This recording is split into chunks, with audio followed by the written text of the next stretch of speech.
তখন নিজের স্পিডের ব্যবহার করে নারুতোর উপরে লাগাতার আক্রমণ করতে শুরু করে। কিবার স্পিড এত বেশি ছিল যে নারুতো নিজের জুৎসুকে ব্যবহার করার কোনো সুযোগই পাইতেছিল না।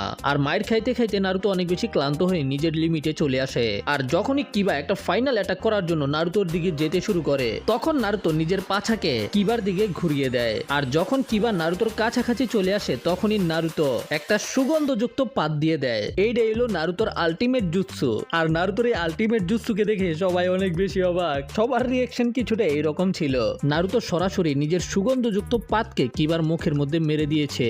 আর কিবার গ্রাণ শক্তি হলো অনেক বেশি, যে কারণে কিবার অবস্থা খারাপ হয়ে যায়। আর তখনই নারুতো এটার সুযোগ নিয়ে অনেকগুলো শ্যাডো ক্লোন বানিয়ে ফেলে। নারুতো চারদিক থেকে কিবাকে ঘিরে ফেলে আর এক এক করে কিবার উপরে আক্রমণ করতে শুরু করে। আর নারুতো এখানে রকলির মতো একটা জুৎসু তৈরি করে, যেটার নাম নারুতো দেয় উজুমাকি ব্রাঞ্চ।